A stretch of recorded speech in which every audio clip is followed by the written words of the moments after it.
Hello dear pharma aspirants, welcome to GDC classes. आज के इस वीडियो में हम कंटिन्यू कर रहे हैं एमपीएससी यानी कि महाराष्ट्र पब्लिक सर्विस कमीशन का जो पेपर हम देख रहे थे। लास्ट पार्ट हमने देखा था 1 to 50 क्वेश्चन। आज के इस पार्ट में हम देखेंगे 51 to 100 क्वेश्चन एंड ये पेपर को कंप्लीट कर देंगे। हम देख रहे थे assistant commissioner drugs group A का ये जो वैकेंसी निकला था उसके बेसिस का ये पेपर है। 17 मार्च 23 में हुआ था ये पेपर। सो लेटेस्ट है, आपके कोई भी गवर्नमेंट फार्मासिस्ट एग्जाम में काम आ सकता है। So let's get started. हमने देखा था लास्ट में 50 क्वेश्चन तक। आज हम 51 से स्टार्ट करेंगे। So the very first question is in front of you, जिसमें कहा जा रहा है dash is the starting material for कीटोजेनेसिस। Ketone के प्रोडक्शन में स्टार्टिंग मटेरियल कौन सा है? द ऑप्शंस आर एसिटिल कोए, एसिटोएसिटेट, एसिटोएसिटिल कोए या एसिटोफिनोल। इससे आपको एक चीज़ ध्यान में रखनी है कि अगर आपको कीटोजेनेसिस के बारे में पूछा है या कीटोन प्रोडक्शन के बारे में पूछा है तो बायोकेमिस्ट्री की जो सिंथेसिस वाली जो साइकिल्स होती है, ब्रेकडाउन वाली साइकिल्स होती है, ग्लूकोनियोजेनेसिस, ग्लाइकोलाइसिस, या जो भी साइकिल्स है बायोकेमिस्ट्री के पार्ट में, वो सारी साइकिल्स इंपॉर्टेंट हो जाती है। उसके एटलीस्ट स्टार्टिंग मटेरियल, उसके एंड प्रोडक्ट, उसके रेट लिमिटिंग स्टेप, ये सब चीज़ें आपको याद रखना ज़रूरी है। Got it? देन उसके बाद हम देखेंगे कि स्टार्टिंग मटेरियल हो गया। यस, एक्सप्लेनेशन देखेंगे हम। एक्सप्लेनेशन में कीटोजेनेसिस का ये पूरा प्रोसेस बताया गया है, जिसमें आपको बोला है एसिटिल कोए जो है दो रिएक्ट करते हैं। ये जो एसिटिल कोए वो क्रेब्स साइकिल का एंड प्रोडक्ट है, सिट्रिक एसिड साइकिल जिसको कहते हैं। सो ये जो है वहाँ से मिलते हैं हमको, एंड जब वो एक साथ रिएक्ट करते हैं तो एसिटोएसिटिल कोए मिलता है। ये एसिटोएसिटिल कोए स्टार्टिंग मटेरियल होता है कीटोजेनेसिस के प्रोसेस के लिए। एंड देन ये कन्वर्ट हो जाता है एचएमजी कोए में। देन किसके through? HMG coenzyme A synthetase enzyme के थ्रू। देन ये एसिटोएसिटेट में बनता है and then acetone and beta hydroxybutyrate, ये हमको एंड प्रोडक्ट मिलता है। इससे आपको एक चीज़ याद रखनी है कि जो एसिटोएसिटिल कोए वाला जो ये स्टेप है ये रेट लिमिटिंग स्टेप होता है। एंड जब स्टार्वेशन होता है तो कितना कीटोन बॉडीज़ का प्रोडक्शन होगा, कितना मतलब कितने डेंसिटी में, कितने इंटेंसिटी में वो होगा, वो डिपेंड करेगा ये एंजाइम पे, दैट इज एचएमजी कोएंजाइम है सिंथेसिस। यही रेगुलेट करता है कीटोन बॉडीज़ का सिंथेसिस। आपको ये भी पूछा जा सकता है कि कितने कीटोन बॉडीज़ होते हैं, ये सारी चीज़ें। सो हमारा जो करेक्ट आंसर होगा वो है एसिटोएसिटिल कोए। देन आता है क्वेश्चन नंबर 52। क्वेश्चन नंबर 52 पहले देख के ऐसा लगेगा कि यार क्या पूछ लिया, मेडकेम का स्ट्रक्चर पूछ लिया या ऑर्गेनिक केमिस्ट्री या इनऑर्गेनिक का क्वेश्चन पूछ लिया। सो डरने की बात नहीं है, जस्ट क्वेश्चन पढ़ो, उसके बाद उसके ऑप्शंस देखो, आपको अपने आप से पता चल जाएगा कि उन्होंने क्या पूछा है। पहले आपका क्वेश्चन देख लेते हैं। Question number 52, alpha amino beta phenyl propionic acid is, what is this? So the options are, इन्होंने आखिर में पूछा जो है वो है अमाइनो एसिड के structure. So option is tyrosine, phenylalanine या ग्लाइसिन। मतलब इन चारों में से जो आपको एक नेम दिया गया है, ये इन्हीं चारों अमाइनो एसिड में से एक का नाम है। सो आपको क्या करना है, उन्होंने आपको एज सच उन्होंने कोई स्ट्रक्चर्स नहीं दिया पेपर में, उन्होंने डायरेक्ट आपको नाम दिया है, उससे आपको स्ट्रक्चर डिराइव करना है और उससे आपको नेमिंग करनी है। ठीक है? सो अगर आप अच्छे से ये स्ट्रक्चर बना पाए तो ये बहुत इजी क्वेश्चन होगा। सो डरने की बात नहीं, लेट मी टेल यू कैसे आप स्ट्रक्चर बना सकते हो। सो फर्स्ट है प्रोपियोनिक एसिड। आपको प्रोपियोनिक एसिड बोला है तो पहले प्रोपियोनिक एसिड बना दो। So CH3 CH2 C double bond O OH, ये हो गया propionic acid. Got it? Then उसके बाद बोला है बीटा फिनाइल। बीटा पे फिनाइल, अभी बीटा क्या होता है तो ये कैसे पता चलेगा? जो ये हमारा फंक्शनल ग्रुप है इसका जो अटैच्ड कार्बन होता है उसको अल्फा कार्बन कहा जाता है, एंड जो उसके अल्फा को अटैच्ड होता है वो होता है बीटा कार्बन। सो ये हो गया बीटा फिनाइल, मतलब कि जो अल्फा कार्बन के अटैच्ड कार्बन है उसको बीटा कार्बन कहा जाता है। सो यहाँ पे फिनाइल ग्रुप अटैच हो जाएगा। Got it? यहाँ पे फिनाइल ग्रुप अटैच हो गया। देन हम वैलेंसी को सेटिस्फाई कर लेते हैं, ये हो गया CH2। अब तक सब ठीक है। अभी आगे पूछा गया अल्फा अमाइनो, यानी कि अल्फा जो कार्बन होगा उस पर अमाइनो ग्रुप होगा।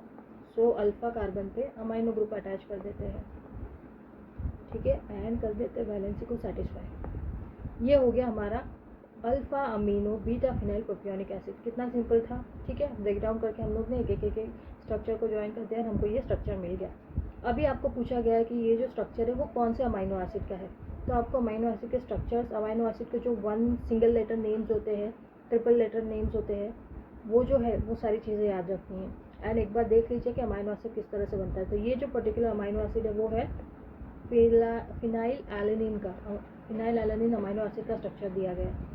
अगर तो आपको ये बोल देते कि अल्फा अमीनो पैरा हाइड्रोक्सी, क्या बोलते, alpha amino para hydroxy beta phenyl propionic acid. अगर ये आ गया होता तो इस पे यहाँ पे OH ज्वाइन हो जाता, तो ये जो OH ज्वाइन होने के बाद ये जो स्ट्रक्चर बनेगा ये बनेगा टायरोसिन का स्ट्रक्चर।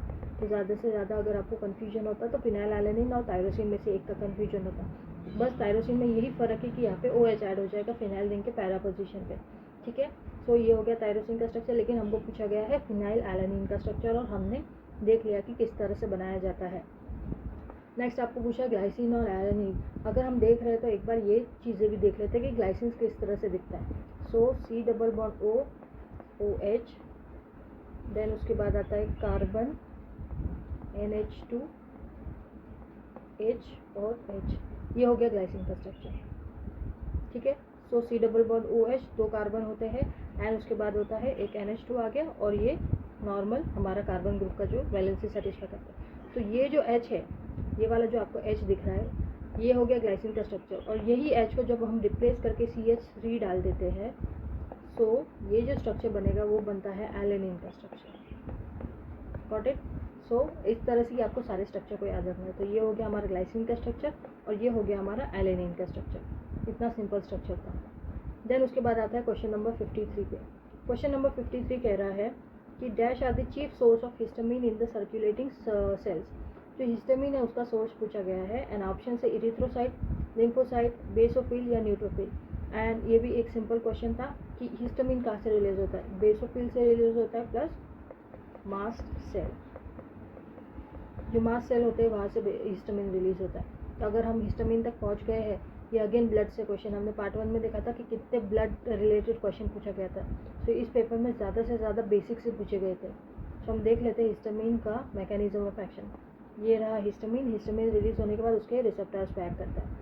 3 टाइप्स के रिसेप्टर होते हैं, H1 रिसेप्टर, H2 रिसेप्टर और H3 रिसेप्टर। H1 रिसेप्टर पे एक्ट करेगा तो कैल्शियम का जो इन्फ्लक्स होगा वो इंक्रीज होगा एंड उसके वजह से स्मूथ मसल का कॉन्ट्रैक्शन होगा, कैपिलरी परमेबिलिटी इंक्रीज होगी, वैसो डायलेशन हो जाएगा और सेंसरी नर्व एंडिंग में पेन या ईचिंग होने लगेगी। देन उसके बाद H2 रिसेप्टर पे जब वो एक्ट करता है तो साइक्लिक AMP का जो कॉन्सेंट्रेशन है उसको बढ़ा देता है, जिसकी वजह से गैस्ट्रिक एसिड सिक्रेशन होता है, ब्लड वेसल का वैसो डायलेशन हो जाएगा एंड कैपिलरी परमेबिलिटी इंक्रीज हो जाएगी। देन आता है H3 रिसेप्टर जिसको प्री साइनेप्टिक ऑटो रिसेप्टर कहा जाता है, यानी कि ये हिस्टामिन के रीअपटेक करवाता है हिस्टामिन का, ठीक है। सो ये डिक्रीज कर देगा, साइक्लिक AMP डिक्रीज हो जाता है, उसकी वजह से हिस्टामिन रिलीज डिक्रीज हो जाएगा and secretion and vasodilation कम, सिक्रीशन कम हो जाएगा और वैसो डायलेशन हो जाएगा, ठीक है। सो ये था हिस्टामिन का mechanism of action. Next is question number 54। आपको पूछा गया है DNA synthesis occur during dash phase of cell cycle. Cell cycles जो होती है वो ऑलवेज इंपॉर्टेंट होती है और इसमें जो S फेज है जो हमारा आंसर भी है, इसको बहुत बार हर एग्जाम में कोई ना कोई एग्जाम में पूछा जाता है। तो यहाँ पे मैं सेल साइकिल बता दूंगी एंड आपका इससे ये क्वेश्चन भी क्लियर हो जाएगा। So option is M phase, M1 phase, S phase या G phase. So the correct answer for this is S phase. Let us see कि किस तरह से सेल साइकिल में बताऊँ। ये है पहला माइटोटिक फेज से चालू होता है जिसमें माइटोसिस वेट अ मिनट, ठीक है। सो माइटोटिक फेज से स्टार्ट होता है जिसमें माइटोसिस होता है एंड साइटोकाइनेसिस होता है, जिसकी वजह से फॉर्मेशन होता है 2 डॉटर सेल का। देन आता है पहला growth phase, cell growth phase जो कि G1 इंटरफेज कहा जाता है। देन आता है S फेज, S इंटरफेज जिसमें DNA का सिंथेसिस होता है जो कि हमारा क्वेश्चन भी है। एंड थर्ड जो स्टेज है वो है G2 cell growth phase, G2 interphase, ठीक है। सो ये आपको चीज़ें याद रखनी है, माइटोसिस, साइटोकाइनेसिस, इस तरह से आपको स्टेप्स याद रखने हैं। Mitosis, cytokinesis, G1, S, G2 phase. आपको इस तरह से एरो बना के ये ऑप्शंस भी डाला जा सकता है कि कौन सा करेक्ट ऑप्शन है सेल साइकिल का, ठीक है। तो ये हमारा सेल साइकिल का जो करेक्ट आंसर है वो है S फेज में होता है हमारा DNA सिंथेसिस। देन आता है question number 55। Question number 55 analysis से क्वेश्चन पूछा गया है। In diazotization titration the most commonly use titrant कौन सा है डायजोटाइजेशन टाइट्रेशन में। So options are sodium thiosulphate, sodium carbonate, sodium sulphide या सोडियम नाइट्रेट। तो इससे ये पता चलता है कि एनालिसिस में जो टाइट्रेशन हो रहा है कौन से सबस्ट्रेट कौन सा है, प्रोडक्ट क्या बन रहा है, किससे टाइट्रेंट क्या है हमारा, हम लोग उसमें कोई चीज़ को एक्स्ट्रा क्या ऐड कर रहे हैं, कौन सा मीडियम है, क्या टेम्परेचर है, ये सारी चीज़ें याद रखनी है। सो टाइट्रेशन इंपॉर्टेंट हो जाता है। सो लेट अस सी, ये जो है मैंने आपको बता दिया है डायजोटाइजेशन टाइट्रेशन में बता रही हूँ। ये जो होता है वो है सोडियम नाइट्राइट जो कि हमारा आंसर है। तो इसका आंसर जो है आपको पूछा गया है कि टाइट्रेंट कौन सा है, तो इट इज सोडियम नाइट्राइट। सो ये जो सोडियम नाइट्राइट है वो जब डाइल्यूट HCl में उसको बनाया जाता है तो हमको नाइट्रस एसिड मिल जाता है, HNO2 मतलब nitrous acid plus HCl। And ये कौन सी है, cold condition 0 to 5 degree Celsius में इसको रखा जाता है। देन ये है हमारा एनिलीन, ठीक है। ये एनिलीन को जब हम नाइट्रस एसिड से रिएक्ट करवाते हैं प्लस HCl इसी टेम्परेचर कंडीशन में, तो हमको मिलता है बेंजीन डायोजोनियम क्लोराइड का ये कॉम्प्लेक्स, बेंजीन डायोजोनियम क्लोराइड का complex plus 2H2O, and this is what it is, diazotization का reaction. Got it. Next is question number 56। Question number 56 में आपको पूछा गया है dash is the test tube method for amplifying a selected DNA sequence. Amplify करना यानी कि double करना, किसी चीज़ को इंक्रीज करना, उस चीज़ को इंक्रीज करना है ना। आपको कौन सी चीज़ बोली गई है, DNA सीक्वेंस को कौन सी चीज़, कौन से ऐसे मेथड है जिससे वो इंक्रीज एम्पलीफाई हो सकता है। 4 ऑप्शन दिए गए हैं और अगर आपको ये चीज़ नहीं भी आती होगी तो आप किस तरह से डिराइव करते हैं ये मैं आपको बताती हूँ। Polymerase chain reaction, redox potential, oxidation reaction या रिडक्शन रिएक्शन। इसमें आपको पहले तो DNA पूछा गया है। ये जो तीनों चीज़ें हैं ये जो है केमिकल रिएक्शन बताई गई है, तो इसमें DNA सीक्वेंस में कुछ होगा, ये बेसिक आपका दिमाग भी बता सकता है कि इन तीनों में से तो डेफिनेटली नहीं है। भले आपको पॉलीमरेज चेन रिएक्शन क्या होती है ये पता नहीं होता, फिर भी आप अपने आप इस आंसर पे आ जाता है कि ये होगा पॉलीमरेज चेन रिएक्शन, क्योंकि बाकी के तीनों जो ऑप्शन है वो केमिकल रिएक्शन से रिलेट कर रहे हैं, लेकिन जो पॉलीमरेज चेन रिएक्शन है वो हमारे DNA को एम्पलीफाई करने के लिए यूज़ किया जाता है। सो एक बार बता देते हैं पॉलीमरेज चेन रिएक्शन में, मैं वापस याद दिला दूँ इसमें क्या इंपॉर्टेंट है। पॉलीमरेज चेन रिएक्शन जब देखोगे तो उसका जो स्टेप्स होते हैं, कौन से 3 स्टेप है और उनके जो टेम्परेचर है वो चीज़ याद रखनी है आपको। टेम्परेचर डेफिनेटली याद रखो, कोई भी एग्जाम में पूछेगा, एंड उसके स्टेप्स को डेफिनेटली याद रख लेना। सो ये हमारा double standard DNA। Double standard DNA को पहले डीनेचरिंग स्टेज से, फर्स्ट उसका डीनेचरिंग स्टेज होता है जिसमें उसका ब्रेकडाउन होता है। डबल स्टैंडर्ड DNA के बीच में जो ये बॉन्ड्स होते हैं इसका ब्रेकडाउन होकर उसको सिंगल स्ट्रैंड में कन्वर्ट किया जाता है, ठीक है। एंड ये जो टेम्परेचर होता है वो कितना है, 94 to 95 डिग्री सेल्सियस का ये टेम्परेचर होता है। देन आता है नेक्स्ट एनिलिंग स्टेज, जिसमें प्राइमर अटैच होता है कि हम लोग को जो नया DNA सीक्वेंस सिंगल स्टैंडर्ड से बनाना है उसको स्टार्ट करने की जो प्रोसेस होती है वो प्राइमर करवाता है। तो प्राइमर वाला स्टेज जो होता है वो एनिलिंग स्टेज होता है और इसका जो टेम्परेचर है वो 50 to 56 डिग्री सेल्सियस है। एंड जो लास्ट स्टेज है हमारा वो है एक्सटेंडिंग स्टेज, यहाँ पे एक्सटेंशन होता है। पूरा प्रोसेस एक बार बनना स्टार्ट हो गया तो उसके बाद जो कंटिन्यूस प्रोसेस चालू होता है वो एक्सटेंडिंग स्टेज में होता है। ये होता है 72 डिग्री सेल्सियस के टेम्परेचर पे। तो ये हमारा प्रोसेस है पॉलीमरेज चेन रिएक्शन का और आपको याद रखना ज़रूरी है, कोई भी एग्जाम में पूछा जा सकता है। देन आता है क्वेश्चन नंबर 57 जिसमें पूछा है dash occurs once in every 500 nucleotide और about 10⁻⁷ times per genome. So it is polymorphism, genetic mutation, rearrangement of DNA या protein production. So the correct answer is polymorphism. Polymorphism जो होता है वो अकर होता है एवरी 500 न्यूक्लियोटाइड या 10⁻⁷ टाइम्स पर जीनोम में। देन आता है क्वेश्चन नंबर 58। क्वेश्चन नंबर 58 कॉग्नोसी का क्वेश्चन है जिसमें आपको पूछा गया है dragon drop reagent is solution of, यानी कि जो ड्रैगन ड्रॉप रिएजेंट है उसका कंपोजिशन पूछा गया है, तो वो किसका सोल्यूशन है। Option is potassium mercuric iodate, phosphotungstic acid, saturated picric acid या potassium bismuth iodate. So the correct answer is potassium bismuth iodate. अभी ये करेक्ट आंसर के पहले मैं आपको एक चीज़ बता देती हूँ कि आपको सारे करेक्ट आंसर तो दिखाई दे रहे, तो आपको ऐसा लग रहा होगा कि हमारे दिमाग को सोचने का टाइम नहीं मिलता कि हम खुद से डिराइव कर पाए वो आंसर। तो अगर आपको ऐसा हो रहा है, ये एक्चुअली ओरिजिनल पेपर है। सो ओरिजिनल पेपर को मुझे एज इट इज़ आपको बताना था, विद आंसर की जो दी गई है उसी तरह से बताना था, और इसको मैं हाइड नहीं कर सकती, ठीक है। और अगर मैं हाइड करते जाऊँ तो ये बहुत ज़्यादा टाइम ले लेगा। इसलिए आपको क्या करना है, अगर आपको खुद से ये क्वेश्चन का आंसर ढूंढना है तो आपकी जो स्क्रीन होगी ना, ये ऑप्शंस को छुपा दीजिए आपके हाथ से, क्वेश्चन पढ़िए और खुद ही उसको आंसर को देखिए और खुद एक चूज़ कर लिए, देन देखिए कि कौन सा राइट आंसर है, ठीक है। इस तरह से आप कर सकते हो, क्योंकि हमारा मेन मोटिव जो होता है प्रीवियस ईयर क्वेश्चन पेपर का कि हमको डिराइव करना कि किस तरह का पैटर्न, किस तरह के इंपॉर्टेंट टॉपिक्स, कितने सब टॉपिक्स कितने डेप्थ में पूछे जा रहे हैं, ये सारी चीज़ें जो है वो इंपॉर्टेंट है, वही हमको डिराइव करनी पड़ती है PYQ से। सो बेसिक मकसद हमारा वही है एंड उसी हिसाब से हमको smart work plus hard work करना रहता है। सो लेट्स वापस आ जाते हैं अपने क्वेश्चन पे 58 जिसमें ड्रैगन ड्रॉप रिएजेंट पूछा था और करेक्ट आंसर है पोटेशियम बिस्मथ आयोडाइड। इसको कैसे याद रख सकते हो आप, BD याद रख सकते हो, B for bismuth and D for dragon drop. तो DB या BD याद रखो, जिसमें जो बिस्मथ वाला कुछ भी पूछा जाए पोटेशियम तो सेम है, तो बिस्मथ वाला जो पूछा जाएगा वो ड्रैगन ड्रॉप रिएजेंट में आ जाएगा। अगर अब हम आ चुके हैं ऑप्शंस पे, तो ऑप्शंस में भी कुछ कुछ रिएजेंट दिए गए, जैसे कि पोटेशियम मर्क्यूरिक आयोडाइड पूछा है तो ये होता है मेयर्स रिएजेंट। मेयर्स रिएजेंट को किस तरह से याद रख सकते हैं, M for mercury and N for Mayer's, इस तरह से आप याद रख सकते हैं। देन आता है सैचुरेटेड पिक्रिक एसिड, ये जो होता है वो येलो कलर का होता है पिक्रिक एसिड, अगर आपने सबने लैब में देखा होगा तो। एंड इसके लिए ये जो होता है वो हैगर्स रिएजेंट होता है, ठीक है। सो हैगर्स रिएजेंट सैचुरेटेड पिक्रिक एसिड का होता है। Got it. सो एक क्वेश्चन के साथ साथ हमने बाकी के क्वेश्चन ऑप्शंस को भी देख लिया। देन आता है क्वेश्चन नंबर 59, जिसमें आपको पूछा गया जो सैम्पल सेल IR स्पेक्ट्रोमीटर में यूज़ किया जाता है वो किससे बना हुआ होता है। Option 1 is glass, option 2 is quartz, option 3 is potassium bromide यानी कि सॉल्ट फॉर्म है, and option 4 is polystyrene. So the correct answer is potassium bromide. Potassium bromide जो है उसको मतलब सॉल्ट फॉर्म से बना हुआ जो सैम्पल सेल है वो यूज़ किया जाता है IR स्पेक्ट्रोमीटर में, क्योंकि ये जो है वो इंटरफेयर नहीं करते, जो ग्राफ आता है IR स्पेक्ट्रोमीटर से जो ग्राफ आता है उसमें इंटरफेरेंस नहीं देते, उनका खुद का सिग्नल नहीं देते, इसकी वजह से पोटेशियम ब्रोमाइड यूज़ किया जाता है यानी कि सॉल्ट फॉर्म यूज़ किया जाता है। वेरा क्वार्ट्ज जो है हम लोग यूवी स्पेक्ट्रोमीटर में यूज़ किया जाता है, ठीक है। सो सैम्पल सेल वाला बेसिक क्वेश्चन था, जस्ट एक जनरल सेंस रखी होती तो आपको आंसर आ जाता। देन है क्वेश्चन नंबर 60, जिसमें आपको पूछा गया इन आइसोक्रेटिक एल्यूशन टेक्निक क्या होता है चीज़। The same solvent is use, the same solvent composition is use, only one solvent is use and mixture of solvent can not be use. पहले तो ये जो ऑप्शन से ये रिलेटेड है तो इन दोनों में से एक आंसर होने की प्रोबेबिलिटी हाईएस्ट।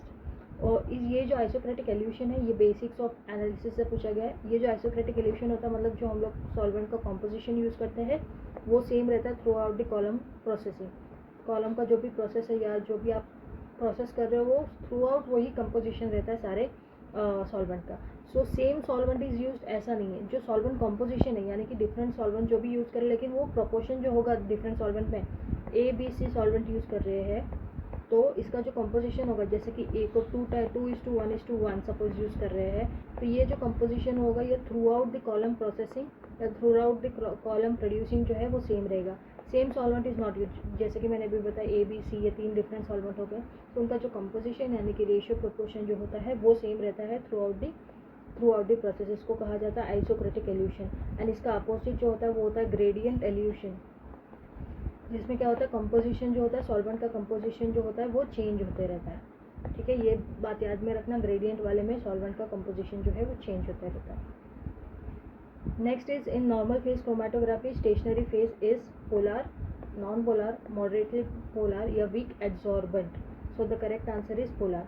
देखो ये बहुत सिंपल क्वेश्चन था क्योंकि अगर एग्जामिनर को आपको कंफ्यूज करना होता तो वो रिवर्स फेज क्रोमेटोग्राफी के बारे में पूछ सकता था, लेकिन आपको यहाँ पे नॉर्मल फेज क्रोमेटोग्राफी के बारे में पूछा है। तो नॉर्मल फेज में जो हमारा स्टेशनरी फेज जो होता है वो पोलर होता है और जो हमारा मोबाइल फेज जो होता है वो नॉन पोलर होता है। एंड इसका जो रिवर्स हो जाएगा वो होगा रिवर्स फेज क्रोमेटोग्राफी, जिसमें जो स्टेशनरी फेज होगा वो नॉन पोलर होगा और जो मोबाइल फेज होगा वो पोलर होगा। और ये चीज़ आपको याद रखनी पड़ेगी, आप गलती से भी इधर का उधर नहीं कर सकते क्योंकि आपका पूरा आंसर फिर रॉन्ग हो जाएगा, ठीक है। एंड अगर मुझे स्टेशनरी फेज में हम पोलर जो चीज़ यूज़ करते हैं उसका एग्जांपल है सिलिका जेल, ठीक है, हम लोग सिलिका की प्लेट्स यूज़ करते हैं। एंड मोबाइल फेज में हम नॉन पोलर यूज़ करते हैं, ये हमको पता है। एंड रिवर्स फेज में जो हम यूज़ करते हैं स्टेशनरी वो होता है क्या होता है नॉन पोलर, ठीक है। और इसका एग्जांपल है जैसे कि C18 column, C8 column etcetera, ये एग्जांपल है, ठीक है। नेक्स्ट आता है क्वेश्चन नंबर 62। क्वेश्चन नंबर 62 आपको प्रिंसिपल पूछ रहा है the principle of separation in GLC is. पहले तो आपको GLC के बारे में पता होना चाहिए, what it is glass liquid chromatography, ठीक है। सो इसका जो प्रिंसिपल है क्या है, तो इससे मतलब आपको जो प्रिंसिपल्स है जस्ट बेसिक प्रिंसिपल्स आपको सबके याद होना कंपलसरी है। Option is adsorption, partition, ion exchange या gel permeation. So the correct answer is partition. ये किस तरह से आप डिराइव करते हैं, पहले तो आयन एक्सचेंज को देख के आपको पता चल जाना चाहिए कि ये जो है आयन एक्सचेंज के प्रिंसिपल पे डिपेंड करेगा। आयन एक्सचेंज क्रोमेटोग्राफी में आयन एक्सचेंज का प्रिंसिपल यूज होगा, GLC में क्यों यूज होगा, ठीक है। आयन एक्सचेंज क्रोमेटोग्राफी में आयन एक्सचेंज का प्रिंसिपल यूज होगा। जेल परमिएशन ये प्रिंसिपल तो हम लोग साइज एक्सक्लूजन क्रोमेटोग्राफी में देखते हैं, साइज एक्सक्लूजन क्रोमेटोग्राफी में यूज होगा, ठीक है। पार्टीशन जो है वो यूज़ किया जाता है गैस लिक्विड क्रोमेटोग्राफी में, जिसमें लिक्विड जो कॉलम होता है उसमें हम लोग जब गैस को पास आउट करते हैं तो वो गैस है ना पार्टीशन कर देता है उस लिक्विड के थ्रू, एंड कुछ गैस पार्टीशन हो जाते हैं उस लिक्विड में, ठीक है। And based on this we get a peak. And adsorption जो है वो गैस सॉलिड क्रोमेटोग्राफी में दिखाई जाता है, गैस सॉलिड क्रोमेटोग्राफी, जिसमें जो हमारा स्टेशनरी फेज होता है वो सॉलिड होता है एंड बाहर से गैस पास आउट किया जाता है। So it is GSC, got it. So ये जो चीज़ है ये पूछी गई है। एड्जॉर्प्शन एंड पार्टीशन में आपको कंफ्यूजन होता तो हमको पता है GSC में हम एड्जॉर्प्शन यूज़ करते हैं और पार्टीशन हम यूज़ करते हैं। जहाँ पे लिक्विड होता है वहाँ पे पार्टीशन का प्रिंसिपल ही आता है, ठीक है। लिक्विड में हम पार्टीशन ही किया जाता है, ठीक है। देन है question number 63। Let's see, question number 63 आपको लिमिट टेस्ट के बारे में पूछ रहा है। उन्होंने पूछा है limit test of iron, the following compound help to prevent the precipitation of iron as ferrous oxide. एक ऐसा कंपाउंड ऐड किया जाता है जो आयरन का फेरस ऑक्साइड में जो कन्वर्जन है उसको रोकता है। ऐसा कौन सा कंपाउंड है? तो ऑप्शन देखते हैं। It is ammonia, थायोग्लाइकोलिक acid, dilute HCl या सिट्रिक एसिड। पहले तो ये चीज़ याद रखो, लिमिट टेस्ट सारे करके रखो। उनका जो रिएजेंट है, प्रोडक्ट है एंड जो भी substrate, product, reagent, middle step जो भी है सब चीज़ें याद रखो। Limit test always important. So the correct answer for this is citric acid. And citric acid कैसे है, लेट अस सी। ये जो दिख रहा है वो फेरस मॉलिक्यूल आपको दिख रहा है। देन उसके बाद ये है थायोग्लाइकोलिक एसिड। इसको रिएक्ट करवाते हैं सिट्रिक एसिड के प्रेजेंस में एंड हमको फेरस थायोग्लाइकोलेट मिलता है जो कि पर्पल कलर प्रोड्यूस करता है एंड 2H+ मिलता है हमको। अब जो ये सिट्रिक एसिड है ये क्या करेगा, ये कॉम्प्लेक्स बनाने में हेल्प करता है फेरस थायोग्लाइकोलेट का और प्रिवेंट करता है कि फेरस हाइड्रोक्साइड ना बने, ठीक है। सो ये citric acid major role play करता है इसमें। देन आता है question number 64। Question number 64 basic question. Sterility testing is done to prevent the contamination by dash in parental preparation. क्यों करते हैं स्टेरिलाइजेशन? आप खुद ही सोचिए, स्टेरिलाइजेशन क्यों करते हैं? ऑब्वियसली माइक्रो ऑर्गेनिज्म उस प्रोडक्ट में आके कंटामिनेट ना करे इसलिए। सो the correct answer is microbes. And दूसरे जो क्वेश्चन के ऑप्शन है वो तो एटमॉस्फेयर नहीं, पार्टिकल्स नहीं एंड पैकेजिंग मटीरियल नहीं। इससे मैं आपको एक चीज़ बता देती हूँ कि जो एग्जामिनर होता है ना वो सारे टाइप्स के क्वेश्चन डालेगा एक क्वेश्चन पेपर में, इजी, मॉडरेट, डिफ़िकल्ट। अगर उसको डिफ़िकल्टी कोई भी क्वेश्चन पेपर में MCQ टाइप के क्वेश्चन में डिफ़िकल्टी सिर्फ ऑप्शन से बनती है, क्वेश्चन कभी डिफ़िकल्ट नहीं होता, ऑप्शन उस चीज़ को डिफ़िकल्ट बना देते हैं। अगर यही ऑप्शंस डिफ़िकल्ट होते और लाइक नियर करेक्ट आंसर के ऑप्शंस होते तब जाके वो आपके लिए डिफ़िकल्ट क्वेश्चन बनता। एंड ये अभी इजी क्वेश्चन इसीलिए क्योंकि इसके ऑप्शंस देखिए, आप खुद ही इसको डिराइव कर सकते हैं कि इसका आंसर क्या आ सकता है। तो हमेशा याद रखिए कि अगर आप कोई भी एग्ज़ाम दे रहे हो एंड स्टार्टिंग में कुछ डिफ़िकल्ट क्वेश्चन आ जाते हैं तो डरिए मत, क्योंकि एग्जामिनर जो होगा वो सब बच्चों का एक माइंडसेट को ध्यान में रखते हुए उस तरह का पेपर डिराइव करता है। Difficult, tough, medium, easy. हमेशा याद रखना जब डिफ़िकल्ट क्वेश्चन आ रहा है तो हमेशा खुद को स्ट्रांगली बोलना एंड काम रखना कि आगे ईजी क्वेश्चन आने ही वाला है, ठीक है। इससे क्या होगा, आपकी जो एंजाइटी लेवल है वो डिक्रीज़ होगी, क्योंकि एंशियस स्टेज में क्या होता है कि जो हम करेक्ट आंसर है उसको इनकरेक्ट करके आ जाते हैं। बहुत सारे ऐसे क्वेश्चन होते हैं जो हमको आते हुए भी हम इनकरेक्ट कराते हैं एंड ये चीज़ आपको पता होगी। आप खुद ही रिकॉल कीजिए कि ये इंसिडेंट आपके साथ हुआ है कि नहीं। तो कभी भी डरिएगा मत, पहले तो खुद को बोलिएगा कि आगे आने वाला जो क्वेश्चन होगा वो ईजी होगा एंड उसी तरह से जब आपको वो ईजी क्वेश्चन दिखाई देने लगेगा तो आपको पता चल जाएगा कि येस, आपके ब्रेन को वो कॉन्फिडेंस आएगा। एंड जो चीज़ एग्ज़ाम में सक्सेस के लिए इंपॉर्टेंट होती है वो confidence during the time of examination. जो 2-3 घंटा जो आप एग्ज़ाम में बैठते हैं उस टाइम का जो कॉन्फिडेंस होता है वो मेजर रोल प्ले करता है कि आप इन होगे लिस्ट में या आउट होगे लिस्ट से, ठीक है। देन आता है question number 65। Again limit test का क्वेश्चन है। सो कभी भी कोई भी एग्ज़ाम में आपको एक पर्टिकुलर टॉपिक को टोटली 100% छोड़ के ना जाइए। कोई भी सब्जेक्ट को, लाइक एनालिसिस छोड़ दिया, एनालिसिस में लिमिट टेस्ट पूरा छोड़ दिया, ऐसे मत कीजिए, क्योंकि अगर एग्जामिनर की हट गई तो वो एक टॉपिक से कितने तो भी क्वेश्चन पूछ लेगा। जैसे कि अगर किसी ने ये पेपर में लिमिट टेस्ट ये टॉपिक ही छोड़ दिया होगा तो उसको कितना नुकसान हुआ होगा ये आप खुद अभी देखोगे जैसे जैसे मैं आगे बढ़ूँगी, ठीक है। ये आ गया दूसरा क्वेश्चन लिमिट टेस्ट पे, जिसमें पूछा है गजेट टेस्ट जो होता है वो किस कंपाउंड के लिए होता है। So it is lead, iron, heavy metal या आर्सेनिक। सो हमको सबको पता है it is for arsenic. Next is question number 66। expanded form of diethiazone which is used for the limit test of lead. Again limit test, the third question. Limit test of lead के लिए जो expanded form होता है डाइथायोजोन का वो क्या होता है? So options are diphenyl carbazone, diphenyl thiazone, diphenyl thiocarbazone and diphenylamine. आपने देखा कि डाइफिनाइल डाइफिनाइल डाइफिनाइल करके 3 ऑप्शन थे, तो ये जो 4th ऑप्शन है आप इजीली एलिमिनेट कर सकते थे, क्योंकि नियर कंफ्यूज करने के लिए जानबूझ के इस तरह के ऑप्शन दिए जाते हैं, ठीक है। सो 4th वाला ऑप्शन एलिमिनेट होकर आपके 75-25 का रेशियो पहुंच गया होगा। सो इसमें आपको किस तरह से डिराइव कर सकते थे, अगर इन वर्स्ट केस आपको ये क्वेश्चन अटेम्प्ट करना ही था एंड आपको इसके बारे में पता ही नहीं है, ना आपने इसका स्ट्रक्चर देखा, तो आप किस तरह से डिराइव कर सकते थे। पहले तो देखो कि यहाँ पे कार्बाजोन बोला है एंड थायोजोन बोला है, एंड जो थर्ड ऑप्शन है उसमें थायो कार्बाजोन, मतलब दोनों का मिक्सचर पूछा है। तो अगर मैं होती, अगर मुझे रिस्क लेना होता तो मैं ये दोनों ऑप्शन छोड़ के वो थर्ड वाला ऑप्शन लेती, क्योंकि ये दोनों भी ऑप्शन उस थर्ड वाले ऑप्शन में इंक्लूडेड है। आई होप आपको समझ गया होगा। लेकिन ये इन द वर्स्ट केस जब आपको ऑप्शन या क्वेश्चन को अटेम्प्ट करना ही हो तभी करना, नहीं तो आप नेगेटिव में जा सकते हो। सो रिस्क लेते हो तो सोच समझ के रिस्क लेना। तो हम देख लेते हैं, हमको एक्सपांडेड फॉर्म पूछा गया डाइथायोजोन का, तो कैसे पता चलेगा। देखो लीड, ये पहले लिमिट टेस्ट बताती हूँ, देन आपको बताती हूँ क्या आंसर है और किस तरह से पहुँचे। लीड है ये, उसको डाइथायोजोन से रिएक्ट करवाए अल्कलीन मीडियम में, तो हमको लीड डाइथायोजोनेट कॉम्प्लेक्स बनाया जो हमारा प्रोडक्ट है। अभी आपको जो एक्सपांडेड फॉर्म पूछा है डाइथायोजोन का, यानी कि जो स्ट्रक्चर है उसका एक्सपांडेड फॉर्म पूछा है।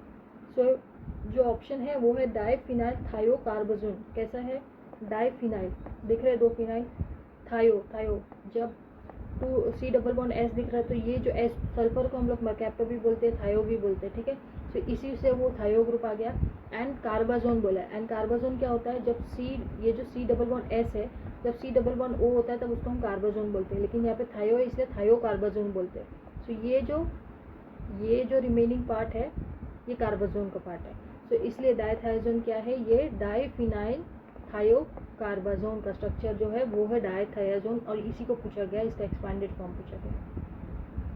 Next is question number 67। Question number 67 आपसे कह रहा है dash are applied with the help of toothbrush for cleaning the surface of teeth. Pharmaceutics का बेसिक से क्वेश्चन पूछा गया। सो डेफिनेशंस करके रखो सारे फार्मास्यूटिकल डेफिनेशंस जो होते हैं वो, dusting powder, surgical powder, dentifrices या insufflation. So the correct answer is dentifrices. Dentifrices में टूथपेस्ट हो गया, टूथ पाउडर हो गया, तो ये डेंटिफाइसिस होते हैं जो कि हेल्प करते हैं कि हम लोग हमारे टीथ के सरफेस को साफ कर पाए with the help of toothbrush, ठीक है। देन आता है क्वेश्चन नंबर 68 जिसमें आपको पूछा गया है dash are viscous liquid oral preparation that are generally prescribe for relief of कफ।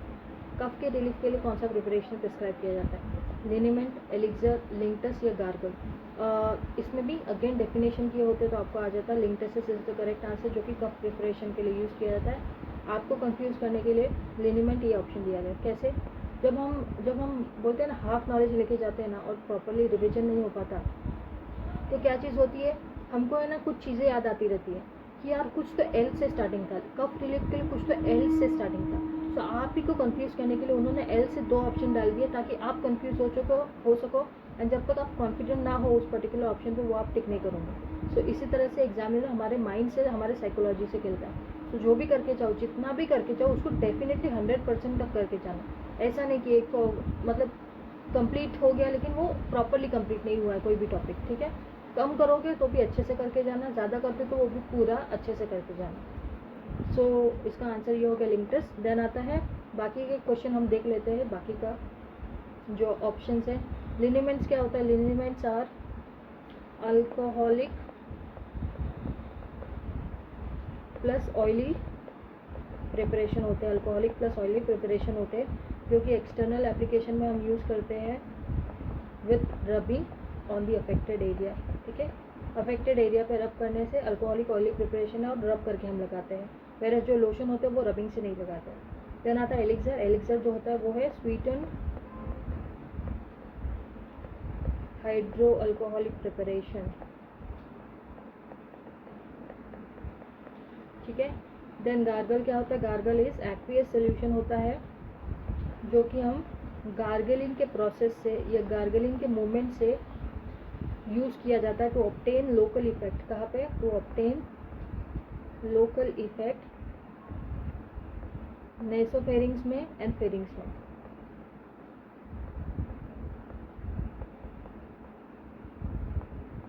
ठीक है। सो गार्गल का मतलब ये होता है। सो हमने सारे ऑप्शंस को भी देख लिया। नेक्स्ट आता है क्वेश्चन नंबर 69 जिसमें आपको पूछा गया है dash are added to improve the appearance of tablet flow properties of granules and to prevent the sticking of material to the dies and punches.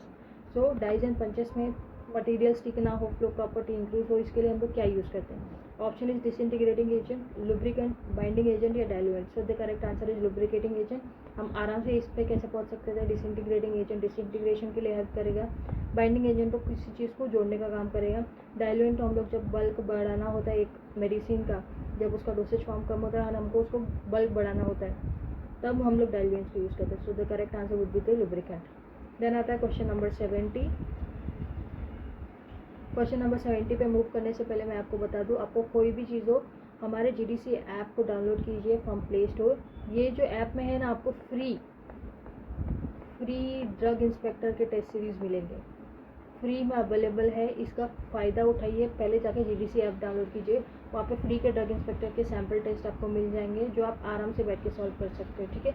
GDC app कैसे डाउनलोड करना है? ऐप स्टोर में जाइए, प्ले स्टोर में जाइए, उसमें GDC classes डालिए, आपको ये ऐप मिलेगा, ये लोगो मिल जाएगा. इसको डाउनलोड कीजिए, आपको ऐप डाउनलोड हो जाएगा, वहाँ पे फ्री टेस्ट आपको मिल जाएंगे. एंड अगर आपको प्ले स्टोर ऐप स्टोर यानी कि जो iOS यूज़र है उसको ऐप स्टोर में जाके माई इंस्टीट्यूट ऐप डाउनलोड करना है, एंड वहाँ पे ORG कोड जो होगा वो होगा GDC क्लासेस, एंड वहाँ से आपको ये ऐप एक्सेसिबल हो जाएगा. अगर आपको नहीं समझ में आ रहा तो डिस्क्रिप्शन में लिंक है, वहाँ जाके डायरेक्ट वो लिंक पे क्लिक करोगे तो आपको डायरेक्ट वो ऐप के तरफ ले जाया जाएगा. ठीक है. एंड अगर आपको कोई भी प्रिपरेशन करनी है तो pharmacist at your finger tips की बुक आती है, उसी तरह से ड्रग इंस्पेक्टर की भी बुक आती है. ड्रग इंस्पेक्टर की भी स्पेसिफिकली बुक बनाई गई है. हमारे GDC ऐप पे जाओगे तो जहाँ पे बुक्स का ऑप्शन है वहाँ पे क्लिक करना, एंड वो बुक्स का ऑप्शन में आपको ड्रग इंस्पेक्टर वाली भी बुक मिल जाएगी, वो आप ऑर्डर कर सकते हैं. एंड ये हमारी फार्मासिस्ट थेरी फार्मासिस्ट जो है, ये गवर्नमेंट एग्जाम के लिए, नॉर्मल गवर्नमेंट एग्जाम के लिए बनाई गई बुक है, तो आप इसको भी ऑर्डर कर सकते हैं. सब कुछ एक्सेसिबल अवेलेबल है. GDC क्लासेस पे जाइए, आपको सब कुछ मिल जाएगा. नेक्स्ट आता है क्वेश्चन नंबर 70 में जहाँ पे पूछा है the frictional forces in case of loose powder are measured by. So जो फ्रिक्शनल फोर्सेस है पाउडर को इस तरह से मेजर किया जाता है. Options are dissolution test, uniformity of weight, disintegration test या angle of repose. Correct answer is angle of repose. Angle of repose हम मेजर करते हैं पाउडर्स के केस में. डिसोल्यूशन टेस्ट तो हम लोग किसी भी प्रिपरेशन का डिसोल्यूशन चेक करने के लिए करेंगे, तो पाउडर से क्या लेना देना. Uniformity of weight not related, and disintegration test के लिए. सो अगेन देखा, ऑप्शन के बेसिस पे आपका क्वेश्चन टफ या ईजी हो जाता है. So angle of repose is the correct answer. Then is question number 71 जिसमें पूछा गया dash are made into subarachnoid space that surrounds the spinal cord नहीं है, स्पाइनल कॉर्ड है. ठीक है. सो ऐसा इंजेक्शन जो कि सब आर्किनॉइड स्पेस होता है स्पाइनल कॉर्ड के सब आर्किनॉइड स्पेस में दिया जाता है. So it is peridural injection, intracerebral injection, cardiac injection या इंट्राथीकल इंजेक्शन. तो इसको कहा जाता है intrathecal injection. Again from basics of कोलॉजी पूछा गया है. तो the intrathecal injection is the correct answer. Intracardiac तो हार्ट के सेल्स में दिया जाएगा, इंट्रासेरेब्रल ब्रेन से रिलेटेड है, और पेरिड्यूरल जो है पेरिड्यूरल स्पेस में दिया जाता है. देन आता है फ्लोरेसेंस टेस्ट, क्वेश्चन नंबर 72 जिसमें कहा है fluorescence test is used for identification of tablet, capsule, powder या इमल्शन. सो बहुत इजी टेस्ट पूछा गया. इमल्शन में हम यूज़ करते हैं इसको. इमल्शन में किस तरह से पता चलता है? जब ऑयल इन वाटर इमल्शन होता है तो जो फ्लोरोसेंस है वो डॉट पैटर्न दिखाता है. ठीक है. अगर ये इसमें ये ऑयल ग्लोब्यूल होते हैं तो जो फ्लोरोसेंस है ये ऑयल ग्लोब्यूल को जो है ना वो काइंड ऑफ फ्लोरोसेंट कर देता है, जिसकी वजह से वो डॉट पैटर्न दिखता है. जबकि अगर वाटर इन ऑयल इमल्शन होगा तो हम लोग को through out the preparation fluorescence दिखता है. ठीक है. तो oil in water and water in oil को अगर डिफ्रेंशिएट करना है फ्लोरोसेंस पे तो आपको याद रखना है कि अगर वाटर इन ऑयल है तो थ्रू आउट द प्रोसेस दिखेगा, एंड ऑयल इन वाटर है तो डॉट पैटर्न दिखेगा फ्लोरोसेंस में. ठीक है. अगर टैबलेट में तो हम लोग टैबलेट डिफेक्ट देखते हैं, जैसे कि मॉटलिंग एक डिफेक्ट है. तो मुझे बताओ मॉटलिंग का मतलब क्या है? जाके कमेंट कीजिए what do you mean by mottling.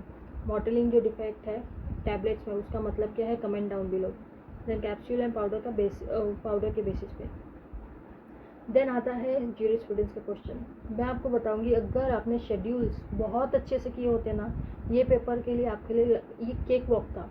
Seriously cake walk. मैंने बहुत शेड्यूल्स पे एक अच्छा सा वीडियो बनाया है जिस पे मैंने सारे शेड्यूल्स को कुछ ना कुछ रिलेट करके ट्रिक्स बता के उसको याद रख पाया है.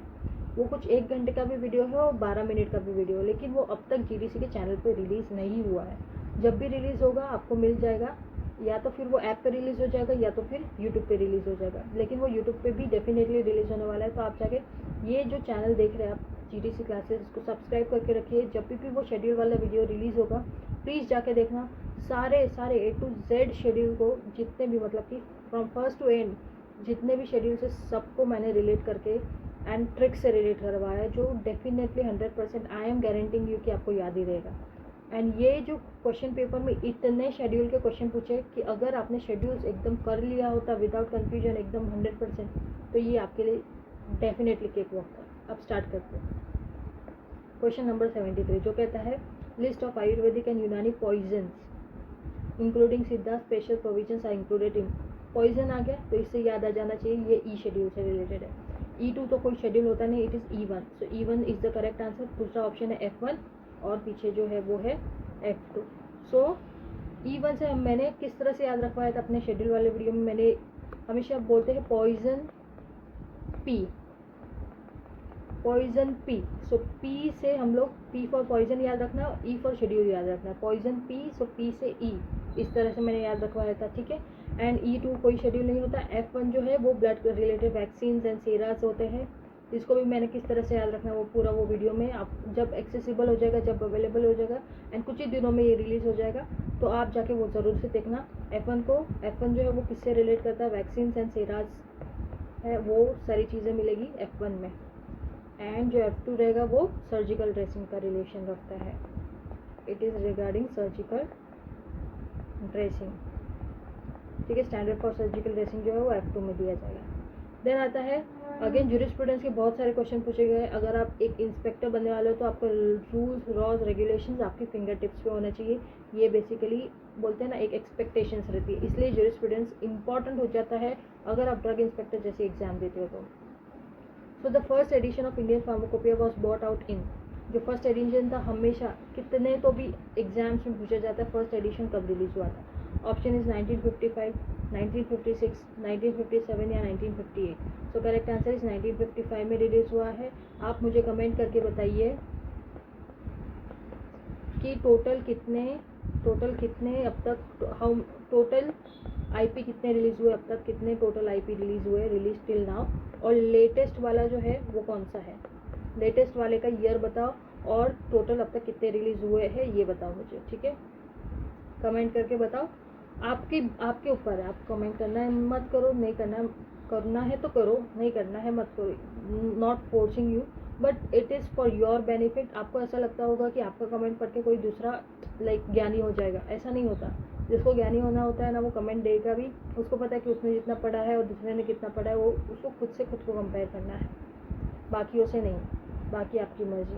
और एक और चीज़, जूरिस्प्रूडेंस की पूरी सीरीज़ मैंने खुद ने बताई है अलॉन्ग विथ थ्योरी। मैंने ये भी शायद GDC ऐप पे रिलीज़ होगी या इसे यूट्यूब चैनल में रिलीज़ हो जाएगी। जूरिस्प्रूडेंस का एक से A to Z सारे एक्ट्स मैंने पढ़ाए हैं, उसके साथ उसी से रिलेटेड MCQ की भी सीरीज़ आएगी। साथ ही साथ मैंने सारी चीज़ें डन करवाई है, एक से एक चीज़ें वहाँ पे जो भी इम्पोर्टेंट है वो सारी उस वीडियोज़ में मिल जाएगी। सो प्लीज़ ये चैनल को सब्सक्राइब कीजिए, आपको पता चल जाएगा जब भी कोई भी चीज़ रिलीज़ होगी मेरे तरफ से, ठीक है।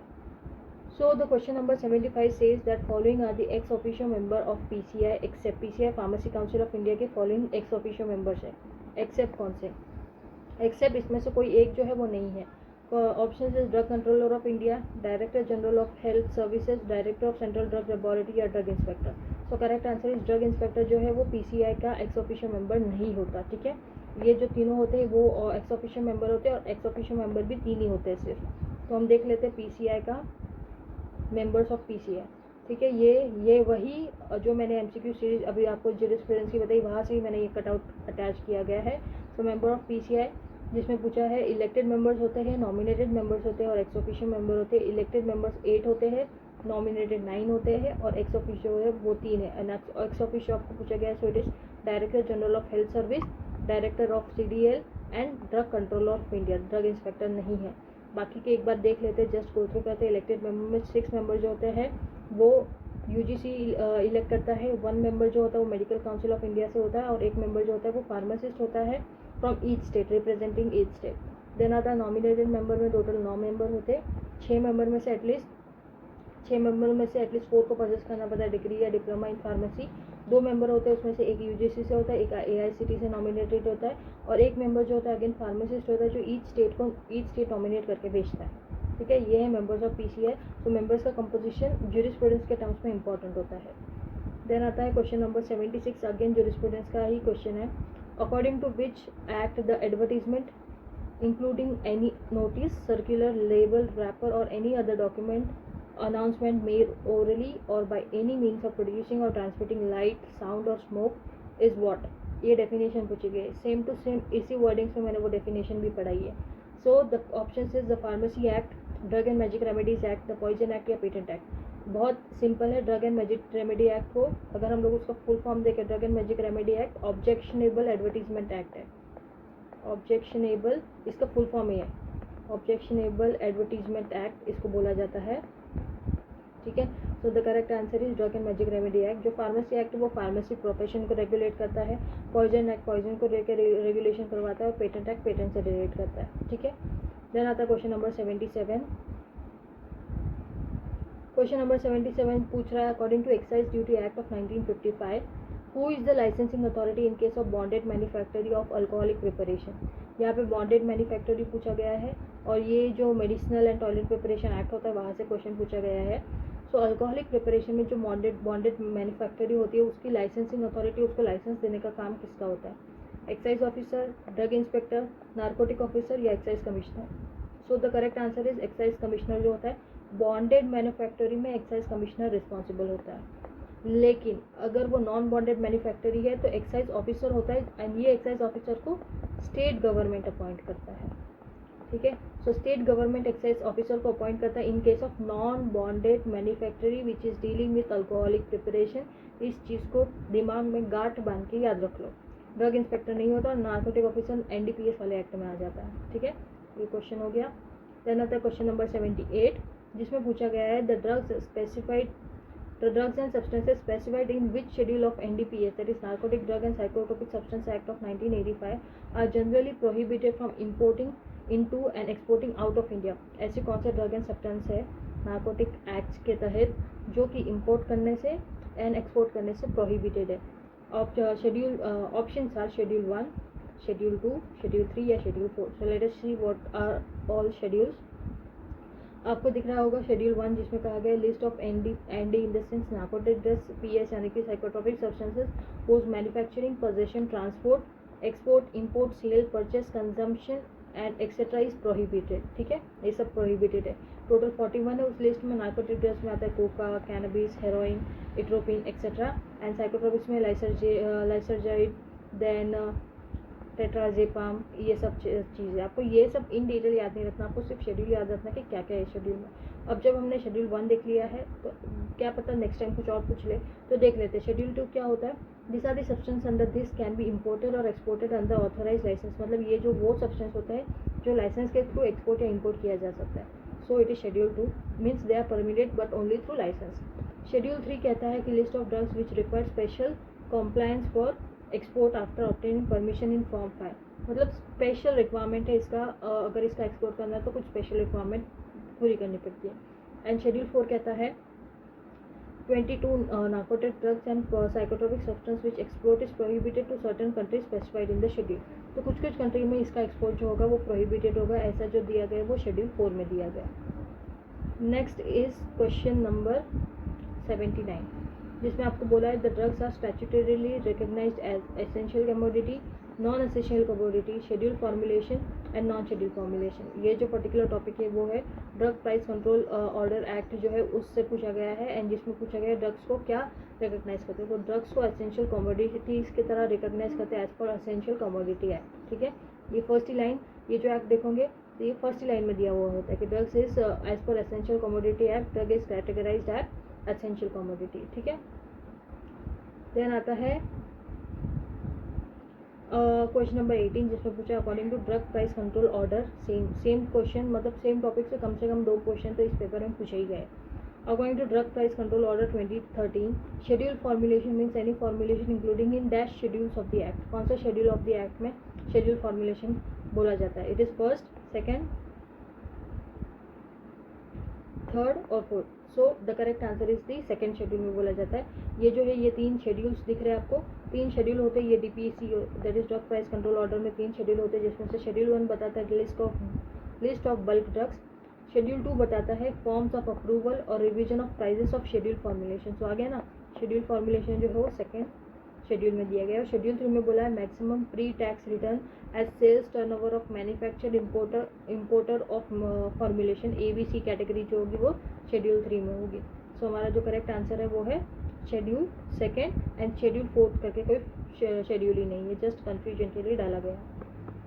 देन आता है क्वेश्चन नंबर 81. क्वेश्चन नंबर 81 कहता है below are the main objective of pharmaceutical policy 2002 accept.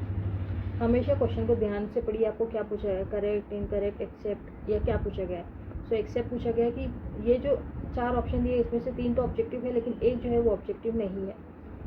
सो अगर तो आपने पढ़ा नहीं है तो कैसे आप इसको सॉल्व कर सकते थे. Ensuring abundant availability of drugs eight reasonable prices is the first option. Indigenous cost effective production of drugs. Encouraging R&D in pharmaceutical sectors and encouraging imports of essential drugs. ठीक है, फार्मास्यूटिकल या कोई भी India की policy हो, अगर आप suppose कोई हायर पोस्ट पे हो, आप एक ऑफिसर हो, तो आप क्या चाहोगे आपके इंडिया के लिए कि येस, एक तो अवेलेबिलिटी हो, ड्रग्स की अवेलेबिलिटी होना ज़रूरी है. आप ये पहली चीज़ चाहोगे. दूसरी चीज़ आप चाहोगे कि कॉस्ट इफेक्टिव हो, प्रोडक्शन ऑफ ड्रग्स हो. देन आप ये चाहोगे कि R&D हमारे सेक्टर में, हमारे इंडिया में R&D हो ताकि न्यू ड्रग मॉलिक्यूल्स आ सके. लेकिन कभी आप ये चाहोगे कि हम एसेंशियल ड्रग को भी इंपोर्ट करें ताकि हम किसी पर डिपेंडेंट हो जाएंगे. इंपोर्ट करना हम यानी कि हम एक पर्टिकुलर कंट्री पे डिपेंडेंट हो गए, वहाँ से इंपोर्ट आ रहा है कोई एसेंशियल ड्रग का. अगर हम हमारे देश में एसेंशियल ड्रग्स को भी प्रॉपर्ली अवेलेबल नहीं कर पाए तो हम ऐसी पॉलिसी क्यों ही बनाएंगे कि जहाँ पे हम इंपोर्ट को और हमारे इंपोर्ट को प्रमोट करें. कभी भी एक्सपोर्ट को प्रमोट किया जाता है, इंपोर्ट को नहीं प्रमोट किया जाता. हम चाहते हैं कि जितना हो सके हम सेल्फ सफिशिएंट बने. सो अगर हम बेसिक दिमाग लगाए तो ये ऑप्शन तो करेक्ट हो ही नहीं सकता. तो एज पर फार्मास्यूटिकल पॉलिसी खुद को वो पोजीशन पे रख के देखो और देखो कि हम क्या क्या चीज़ें करवाएंगे. अवेलेबिलिटी करवाएंगे, कॉस्ट इफेक्टिव प्रोडक्शन करवाएंगे, R&D को एनकरेज करेंगे. ठीक है. देन आता है क्वेश्चन नंबर 82. अगेन शेड्यूल से क्वेश्चन. अभी लगातार आपको शेड्यूल से क्वेश्चन मिलेंगे. Which schedules of the drug and cosmetic act contains the fees structure. ये आपको पूछा है फीस के बारे में. Of the drug testing analysis government run labs. Fees का रिलेशन किससे बताती हूँ. Schedule A, schedule B, schedule M या शेड्यूल Y. तो मैंने बोला था पहले हम फॉर्म भरते, मैंने उसको बताया है मेरे शेड्यूल्स वाले वीडियो में कि A और B को किस तरह से याद रखेंगे. पहले हम फॉर्म भरेंगे एंड देन हम फीस भरेंगे. सो B से इस तरह से A और B को याद रखा, पहले हम फॉर्म भरेंगे फिर हम फीस भरेंगे. So A for form and B for schedule, B is for fees. Schedule M is for GMP and schedule Y is for clinical trials. Then आता है Schedule M2 of the Drug and Cosmetic Act deal with the requirement of factory premises of manufacturing of homeopathic preparation, cosmetic products, medical devices and surgical dressing. ये आपको लग रहा होगा tough question है, but मैंने इसको इस तरह से करवाया है, मैं आपको बता देती हूँ. M2 पूछा गया है. M से हमको पता है GMP है और इसमें होता है M1, M2 और M3. सो M1 जो है वो होम्योपैथिक प्रिपरेशन से रिलेटेड रखता है, M2 जो है कॉस्मेटिक और M3 जो है मेडिकल डिवाइसेस से रिलेटेड रखता है. सर्जिकल ड्रेसिंग तो F2 में दिया गया है. ठीक है, F2 में. सो किस तरह से याद रख सकते हैं, तो मैंने ये याद रखा है. पहले हम लोग होम्योपैथिक मेडिसिन खा के फिट हो जाएंगे, फिट होंगे तब हम कॉस्मेटिक्स लगाएंगे एंड कॉस्मेटिक किससे लगाएंगे, मेडिकल डिवाइसेस का यूज़ करके. This is just for remembering purpose. मैंने इसको इस तरह से याद रखवाया था. पहले हम होम्योपैथिक मेडिसिन खा के खुद को फिट करेंगे, फिट करके हम कॉस्मेटिक्स लगाएंगे, कॉस्मेटिक्स किससे लगाएंगे, मेडिकल डिवाइसेस से. सो 1, 2 एंड 3 इस तरह से तीनों चीज़ हो गई, M1, M2 और M3. ठीक है, तो ये चीज़ अभी आपको भी याद हो गई होगी. और सर्जिकल ड्रेसिंग के लिए इट इज़ F2. ठीक है, तो ये याद रखना, हम भूलना मत. अब जाते हैं क्वेश्चन नंबर 84 की तरफ. क्वेश्चन नंबर 84 आपको पूछ रहा है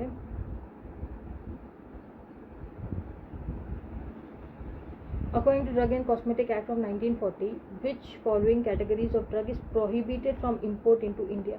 कौन से कैटेगरीज ऑफ ड्रग इंपोर्ट करने से प्रोहिबिटेड है या अवॉइड किया जाता है, हम नहीं करते import. So it is drug formulation, bulk drug, active pharmaceutical ingredient, yes spurious drug.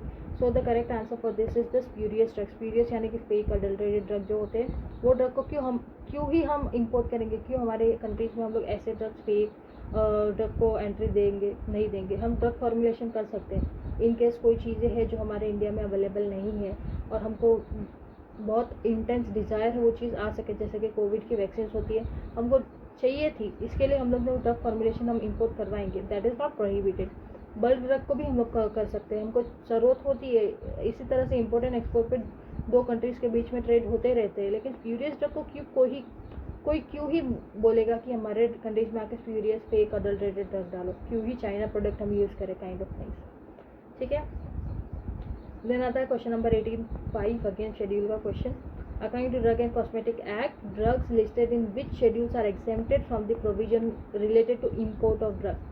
ऐसे ड्रग्स है जो इम्पोर्ट के प्रोविजन से एग्जेम्प्टेड है, यानी कि उनको उस प्रोविजंस के अंडर नहीं आते. सो ऑप्शन से schedule A, schedule B, schedule D या schedule Y. So the correct answer is schedule D. इसको मैंने याद रखवाया था, डी आई से याद रखना, और के डी त्रिपाठी. के और डी जो है वो रिलेटेड होते हैं. शेड्यूल के और शेड्यूल डी रिलेटेड है. शेड्यूल के जो है वो बताता है कि मैन्युफैक्चरिंग के प्रोविजन से जो ड्रग्स मैन्युफैक्चरिंग के प्रोविजन से एग्जेम्प्टेड है वो, एंड जो डी वाला है वो इंपोर्ट के प्रोविजन से जो एग्जेम्प्टेड है वो बताता है. ठीक है. तो एग्जेम्प्टेड वाली कैटेगरी दो है, जिसमें से जो के वाला है वो बताता है कि मैन्युफैक्चरिंग के प्रोविजन से जो एग्जेम्प्टेड है, और जो डी वाला है वो बताता है कि जो इंपोर्ट के प्रोविजन से एग्जेम्प्टेड है वो. सो डी को हमने किस तरह से इंपोर्ट से प्रोविजन से, तो डी से डी आई याद रखो, डी आई से ड्रग इंस्पेक्टर याद रख सकते हैं. सो डी के प्रोविजन में इंपोर्ट का प्रोविजन से एग्जेम्प्टेड है, ऐसे याद रखना है. सो के डी से के डी डिपार्टी से के डी याद रखो. के और डी शेड्यूल रिलेटेड है. के वाला जो है मैन्युफैक्चरिंग से रिलेटेड है, डी वाला जो डी आई यानी कि इंपोर्ट से रिलेटेड है. इस तरह से डी शेड्यूल हो गया. A for form, B for fees, Y for clinical trials. Then आता है क्वेश्चन नंबर 86, जिसमें आपको पूछा है drug specified in which schedule shall be sold और offered for sale unless it has been sealed in previously sterilised container. यहाँ पे sterilised container एक तरह से घुमा के शेड्यूल को पूछा गया है. ठीक है. Schedule A, schedule B, schedule सी या शेड्यूल एन. सो अगर आपको डायरेक्टली आंसर ना आए तो आप दूसरे शेड्यूल्स को एलिमिनेट करने की कोशिश कीजिए, तो आप डायरेक्टली आंसर पे आ जाएंगे. शेड्यूल ए हमें पता है फॉर्म के बारे में, तो ये option eliminated. Schedule B fees के बारे में एलिमिनेटेड. शेड्यूल एन जो होता है वो number of equipment for running of pharmacy. ये जो होता है वो होता है कि नंबर ऑफ इक्विपमेंट्स कितने चाहिए रहता है नॉर्मल बेसिक फार्मेसी रन करने के लिए. Number of equipment required to run pharmacy, ये जो चीज़ है वो दी गई है शेड्यूल एन में. एंड बचा शेड्यूल सी, तो दोनों में कंफ्यूज हो जाता है. तो शेड्यूल सी को मैंने याद रखवाया था, सी बी या बी सी याद रख सकते हो. बी के बाद सी आता है, इस तरह से याद रख सकते हो. तो बी जो है वो बायोलॉजिकल प्रोडक्ट्स, यानी कि शेड्यूल सी में बायोलॉजिकल प्रोडक्ट से कोई रिलेशन है. तो बायोलॉजिकल प्रोडक्ट्स को हमेशा हम लोग स्टरलाइज्ड वे में ही सेल करते हैं. So it is related to schedule C. Next is question number 87. Question number 87 कह रहा है कि under the drug and cosmetic act 1940 the CDSCO, that is Central Drug Standard Control Organization, is responsible for regulating drug manufacturing, approval of new drug, regulation of drug sale या regulation of drug distribution.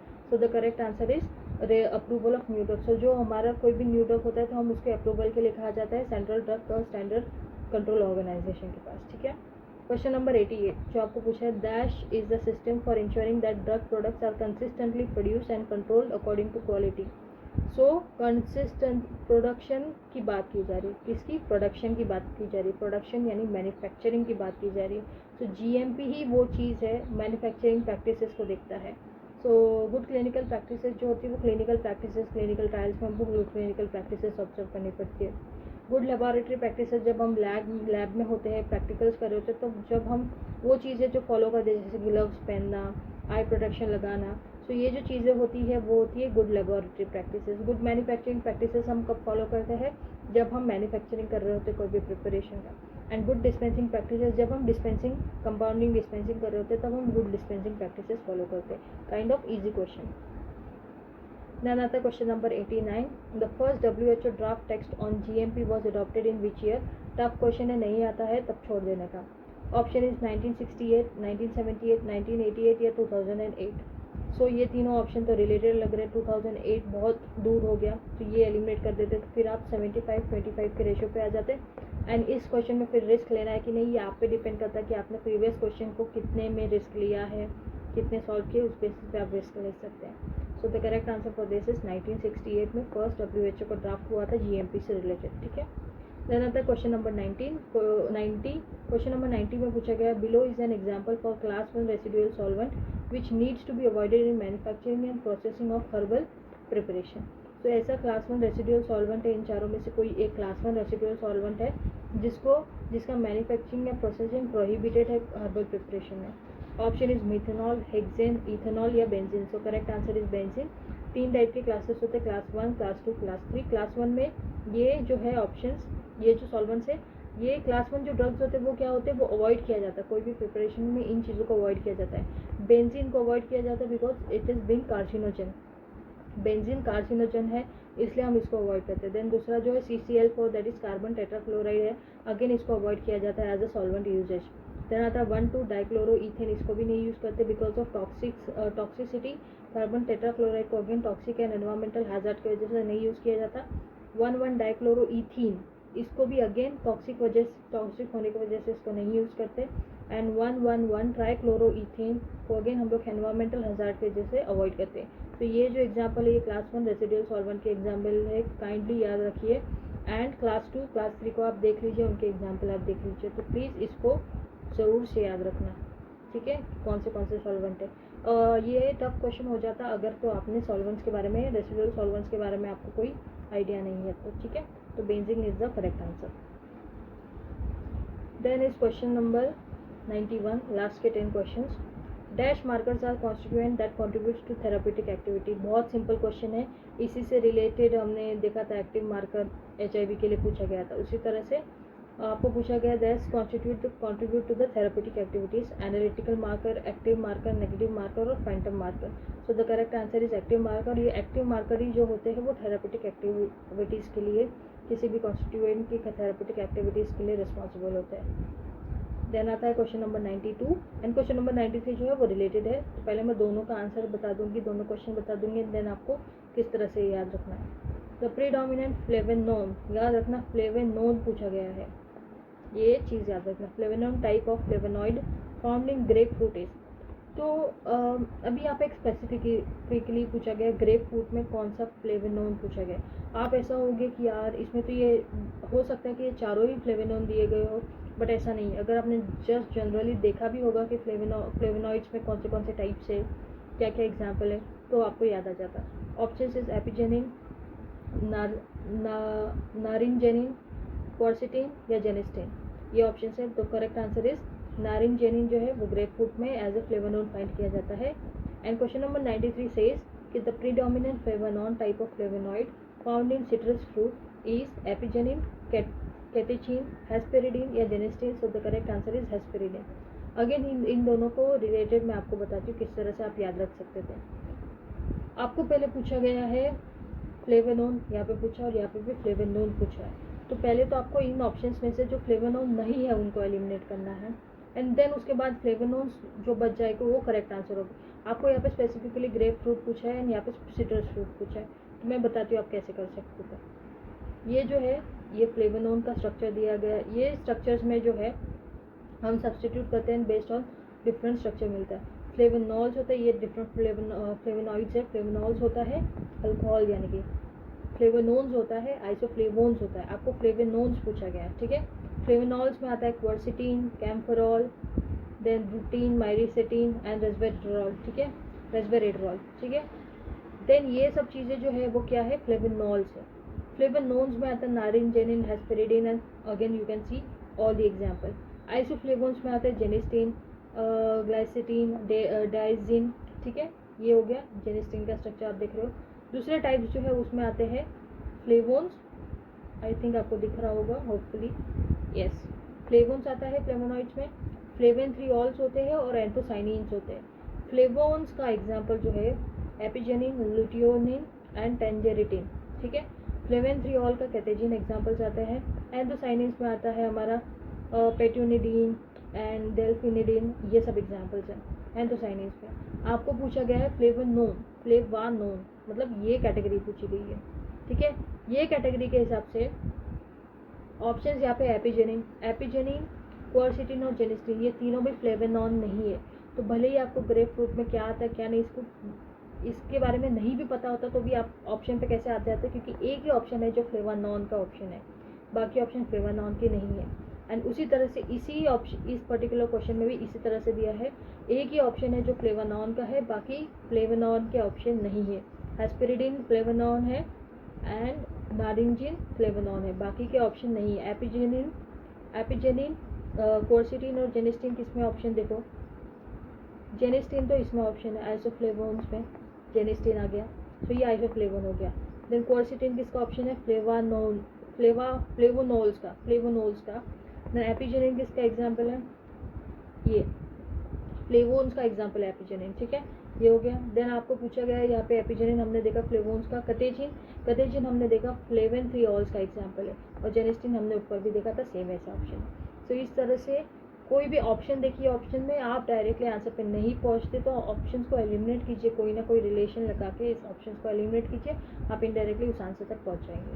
Then आता है question number 94 and यहाँ से हमारा चालू हो जाता है लॉजिकल रीजनिंग का क्वेश्चन, जो कि नॉन फार्मा पार्ट है। 3 statements are given following by 3 conclusion numbered as 1, 2 and 3.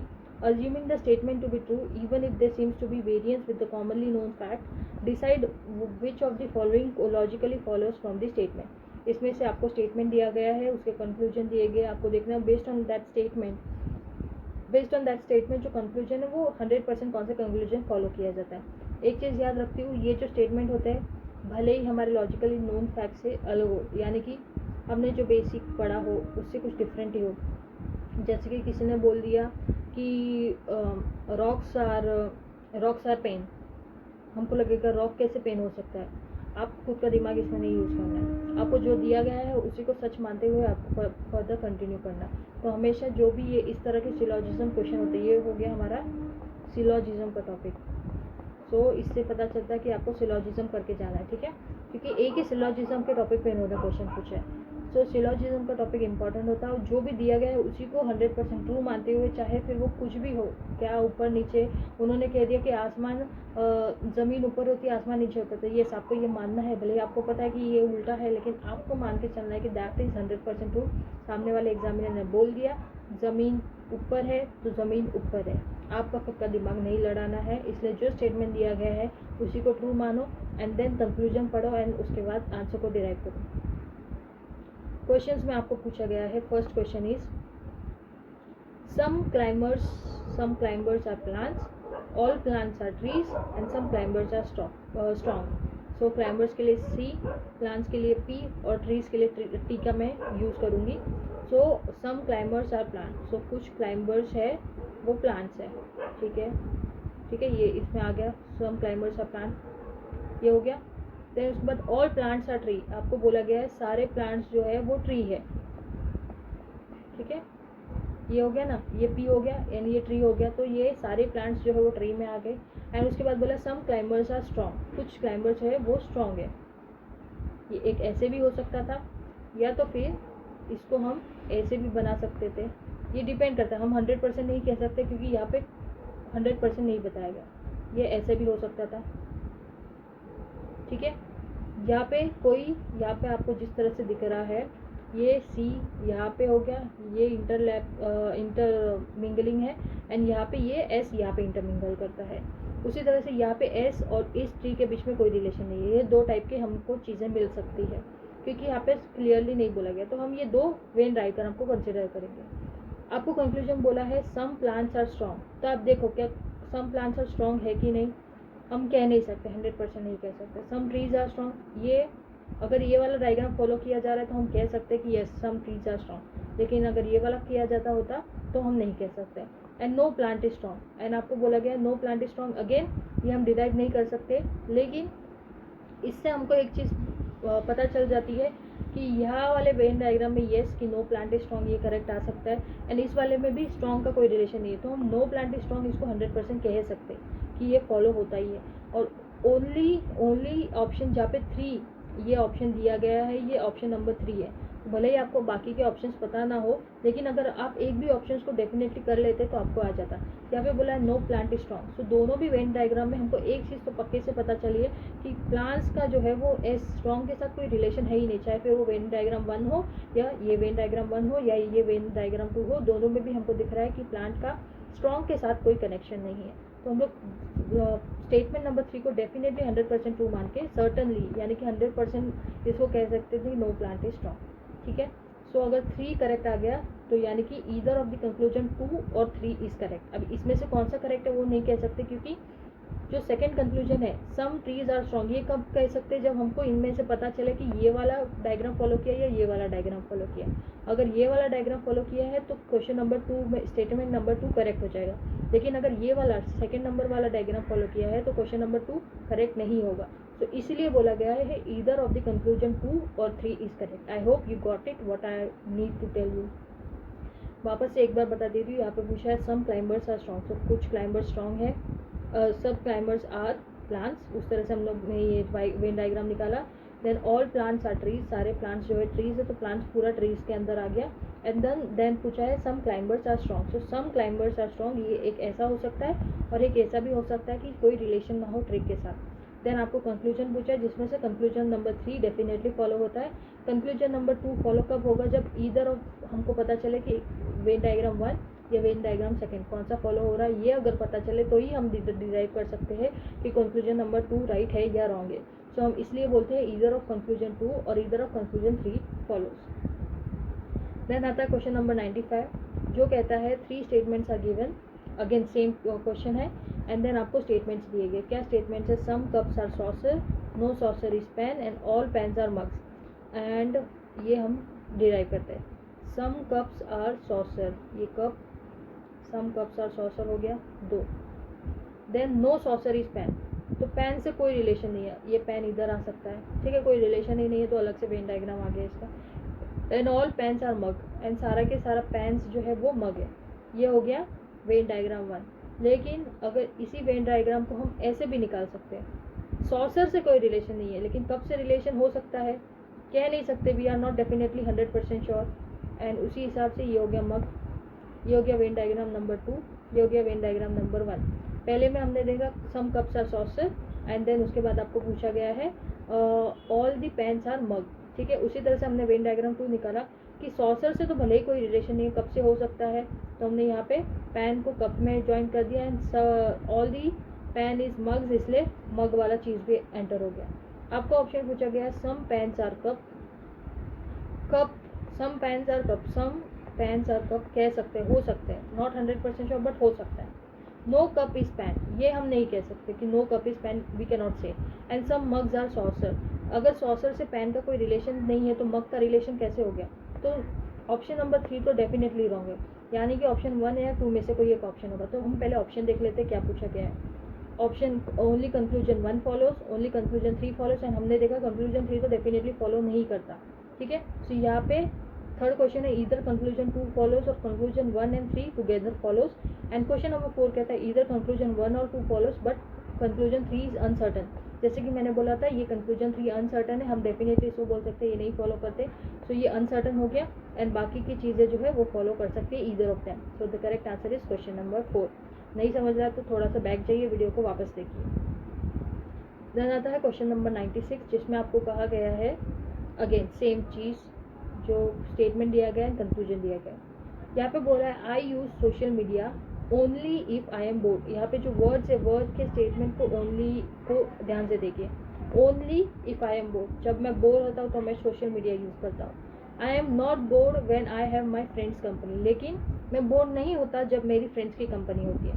So indirectly जब मैं सोशल मीडिया यूज़ कर रहा होगा तो मतलब मैं बोर हूँ, जब मैं मेरे फ्रेंड्स के साथ हूँ मतलब मैं बोर नहीं हूँ, इस तरह का रिलेशन बैठा है।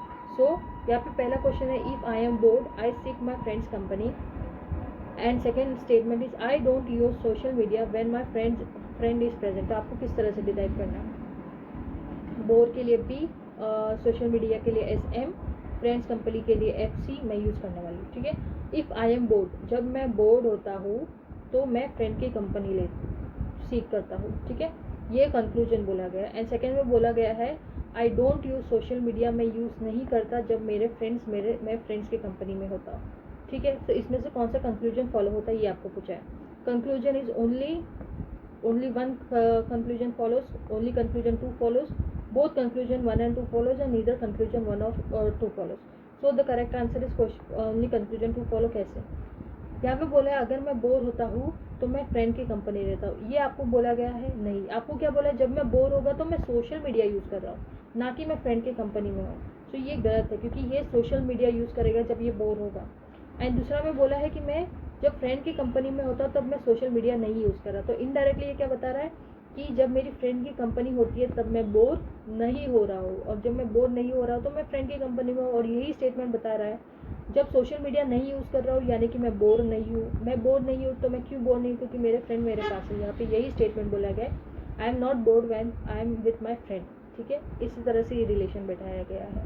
होप आपको समझ आ गया होगा। पहले स्टेटमेंट में डेफिनेटली रॉन्ग है, क्योंकि उन्होंने बोला जब बोर होगा तो फ्रेंड कंपनी है, आई सीक माई फ्रेंड कंपनी ऐसा नहीं बोला है। जब बोर होगा तो वो सोशल मीडिया यूज़ करता है। ठीक है, तो इसलिए क्वेश्चन 1 तो डेफिनेटली नॉट फॉलो। जहाँ पे 1 1 1 होगा उसको एलिमिनेट और हमको डायरेक्टली आंसर मिल जाएगा, ओनली कंक्लूजन 2 फॉलोज। देन आता है question number 97। Again logical reasoning का क्वेश्चन है। यहाँ पे 3 of the following 4 figures are alike, यानी कि सेम है in certain way, and 1 is different, select that odd one out. 3 चीज़ें सेम है, एक डिफरेंट है, किस तो आप डिटरमाइन कीजिए। ए बी सी डी दिया गया, यहाँ पे इस तरह से बनाया गया, कुछ स्टार, फिर semi circle and line. Then यहाँ पे कुछ अगेन सेम है। तो इसमें से ऑप्शन डी जो है वो ऑड वन आउट है, क्योंकि यहाँ पे सब में सिंगल लाइन्स या कुछ तो यूज़ किया है विदाउट एनी एरो, लेकिन जो डी वाला है उसमें एरो यूज़ किया है। तो हमारा जो क्वेश्चन नंबर डी, जो ऑप्शन डी है, ये इनकरेक्ट है, तो ये ऑड वन आउट हो गया। ठीक है, बहुत सिंपल क्वेश्चन था, जस्ट आपको देखना है कि इसमें एक एक्स्ट्रा एरो है, वो सामने से दिखाई दे रहा है, एकदम सामने देखते ही। सो क्वेश्चन नंबर डी जो है वो ऑड वन आउट है। देन आता है उसी तरह से क्वेश्चन नंबर 98 आपको पूछा गया है। इसमें से आपको क्या पहले देख रहे हो, ये डी राइट आंसर है। देन क्वेश्चन नंबर 98 में आपको इसको देख के आपको थोड़ा कंफ्यूजन होगा, यार इसमें क्या है, किस तरह से आंसर आएगा। तो देखो ए बी सी डी आपको ऑप्शन दिया है, जिसमें से बी वाला राइट है, तो किस तरह से राइट है। सब में आपको ऐसा लग रहा है यार सब में तो सब कुछ सही है, इसमें से क्या गलत है। तो मैं आपको बता देती हूँ, सब कुछ सही है, लेकिन क्या गलत है, ये जो लाइन है इसके एडजेसेंट लाइन पे ही ट्रायंगल है। ये ट्रायंगल एडजेसेंट लाइन पे, ये ट्रायंगल देखो कहाँ पे, इसके एडजेसेंट लाइन पे कोई ट्रायंगल नहीं है, जबकि उसके अपोजिट साइड पे ट्रायंगल है। सी में देखो अगेन एडजेसेंट लाइन पे ट्रायंगल एडजेसेंट लाइन में ही है। इसमें भी डी में देखो एडजेसेंट लाइन पे ट्रायंगल। सो एडजेसेंट लाइन पे ट्रायंगल जो है वो ए में है, सी में है और डी में है, लेकिन बी में अपोजिट साइड पे, इसलिए बी हो गया ऑड वन आउट। तो इस तरह से आपको एकदम बोलते हैं ना, बर्ड्स आई व्यू रख के देखना पड़ेगा, ईगल्स आई व्यू। इस तरह से ये जो चीज़ें होती है जहाँ पे ऑड वन आउट ढूंढना है, इस तरह से आपको ध्यान में रखते हुए वो चीज़ों को ढूंढना है। एक छोटी सी चीज़ें भी ऑड वन आउट को डिटरमाइन कर सकती है। देन आता है क्वेश्चन नंबर 99। अगेन सिलोजिज्म का क्वेश्चन है, जिसमें आपको अगेन 3 स्टेटमेंट दिए गए। आपको पूछा गया ऑल स्पैरोज आर पिजन। तो ये हो गया all sparrows are pigeon. Some sparrows are cow, so some sparrows are crows. ठीक है, सम स्पैरो क्योंकि स्पैरो से निकालना पड़ेगा, एंड सारे स्पैरो तो पिजन है। And all crows are kite, सारे क्रो काइट है। तो आपको समझ में आ गया किस तरह से बनाया है। सो इसमें आपको कंक्लूजन क्या दिया है, ऑल पीजन्स आर काइट। क्या ऑल पीजन्स काइट है, क्या दिख रहा है, क्या ऑल पीजन, ये पूरा पीजन का पी जो वाला है ये क्या काइट के अंदर आ रहा है। मैं आपको बताती हूँ, ये जो पीजन का पी है या क्या ये पूरा ऐसा काइट में आ रहा है क्या, नहीं। तो ये वाला स्टेटमेंट गलत हो गया, conclusion. Some kites are pigeon, yes हम कह सकते हैं सम काइट्स जो है वो पीजन है, क्योंकि ये वाला देखो, ये वाला इंटरफेस देख रहा है, ये पीजन वाला इंटरफेस हो गया। ठीक है, so some kites are pigeon आ गए। And all sparrows are kites, क्या ऑल स्पैरोज भी काइट के अंदर आ रहे हैं, नहीं। Kite some kites are sparrow हम कह सकते हैं। तो 1 और 3 ये फॉलोइंग नहीं करता, only 2 conclusion follow. So the option is only 1 conclusion follows, 2 3 या 1 2। सो the correct is only 2 conclusion follow. वापस बता देती हूँ, ऑल पीजन्स आर काइट, क्या पीजन वाला पूरा काइट में आ रहा है क्या, नहीं। तो 1 गलत। Some kites are pigeon, yes some kites जो है वो पीजन है, क्योंकि पीजन में भी इंटरसेक्शन आ रहा है। ऑल स्पैरोज आर काइट्स, क्या स्पैरोज पूरा काइट्स के अंदर आ रहा है, नहीं, क्योंकि स्पैरो है ये और काइट है ये, तो ये इंटरसेक्शन में आ रहा है, सारे के सारे स्पैरो नहीं है। So question conclusion 3 and 1 goes, and question conclusion 2 only remains. Then आता है the last question of this series, जिसमें पूछा है क्वेश्चन नंबर 100 में, लेटर वाला सीरीज है। इसमें जो नॉन फार्मा पार्ट है वो बहुत ईजी पूछा गया है, बहुत ईजी।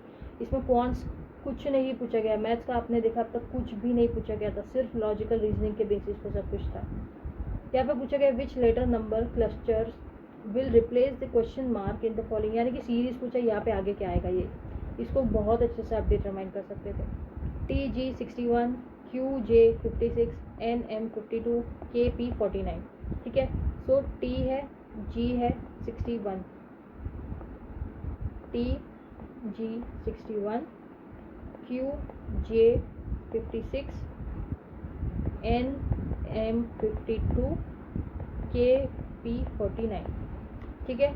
अब देखते हैं हम लोग ये वाला सीरीज, एक को भी आपने डिटरमाइन किया तो आपके लिए बेनिफिट होगा, आप एलिमिनेट कर पाओगे बाकी के ऑप्शंस। K L M फिर आया N, O P फिर आया Q, R S फिर आया T। सो ये उल्टा लेटरिंग चल रहा है, ठीक है। सो K के बाद आता है K के बाद 2 का डिफरेंस एंड देन आता है N, फिर 2 का डिफरेंस फिर आया Q, फिर 2 का डिफरेंस फिर आया T। सो ये था K के बाद आया N के बाद आया Q, एंड Q के बाद आया T, इस तरह से ये चल रहा है। देन उसके बाद आता है G, ये सीधा चल रहा है किस तरह से, G H I फिर आया J, K L फिर आया M, N O फिर आया P, ठीक है। इसमें भी 2 का डिफरेंस पर ये सीधा चल रहा है, एक इस तरह से चल रहा है, एक इस तरह से चल रहा है, ये आपको पता चला। तो इससे क्या पता चलेगा कि जो नेक्स्ट लेटर होगा कौन सा होगा, K के प्रीवियस 2, पहले के 2 कौन से हो गए, K के पहले के 2, वो होगा H, ठीक है। H आएगा K के पहले, देन उसके बाद जो P Q R फिर आया S, P के बाद आगे बचेगा Q और R, क्योंकि ये सीधा चल रहा है तो Q के बाद एक सीधी सीरीज चल रही है, एक उल्टी सीरीज चल रही है, तो उस हिसाब से आपको देखना है। ये जो पहला लेटर है ये उल्टी सीरीज चल रही है, जो दूसरा लेटर है वो सीधी सीरीज चल रही है। सो K के जो पहले के 2 लेटर्स के बाद आया, 2 लेटर का डिफरेंस, उसके बाद आया H, बीच में आता है I J, फिर H I J K, ठीक है। इसमें आता है P Q R S, देन उसके बाद आता है ये नंबर्स में अगेन उल्टा सीरीज। सो इस तरह से सीरीज चल रहा है, ठीक है, सीधी उल्टी सीधी उल्टी। सो अभी इसमें से क्या है, 49 के 2 डिफरेंस के बाद 49, 50, 51 फिर आया 52, मतलब कि 3 के बाद 52, उसके बाद 4 के बाद, फिर 5 के बाद 61। इन द सेंस ये इंक्रीजिंग ऑर्डर में सीरीज है, 3 डिफरेंस, 4 डिफरेंस, 5 डिफरेंस, इस तरह से सीरीज है। तो इसके जो नीचे वाला नंबर होगा वो 2 डिफरेंस का होगा, यानी कि 47 होगा, देन आएगा 48 और 49, बच गए 2। देन उसके बाद 49, 50, 51, 52, 3 पे 52 आया, 53, 54, 55, 56 4 पे आया, 57, 58, 59, 60, 61 5 पे आया। सो डिफरेंस देख रहे हो इंक्रीजिंग ऑर्डर में, दैट इज 2, 3, 4, 5। तो इससे हमको क्या पता चला कि HS47 जो है वो आंसर है, HS47 the 4th option is the correct answer. आपको दूसरा ऑप्शन दिए गए थे जिसमें 47, 52, 52, 47 थे, एंड आप अगर पहुंच जाते, आपको इतना भी पता चल जाता ना कि ये जो लेटर है ये यहाँ से डिक्रीज हुआ, 56 आया, यहाँ से डिक्रीज हुआ, यहाँ से डिक्रीज हुआ, तो 49 के कम वाला ही नंबर आएगा। ये भी अगर आपको पता चल गया होता ना तो आप ये 2 को एलिमिनेट कर देते, एंड देन उसके बाद आपके लेटर्स डिटरमाइन करके आप पता चल जाता आपको। अच्छा, एक भी लेटर मिल जाता ना, एक भी लेटर, तो आप आंसर पर पहुंच जाते, ठीक है। तो ये था हमारा महाराष्ट्र फार्मासिस्ट का महाराष्ट्र MPSC का ड्रग इंस्पेक्टर वाला पेपर। बहुत इजी भी था एंड बहुत टफ साइड पे भी था, कुछ घुमा के था, कुछ सीधा पूछा गया था।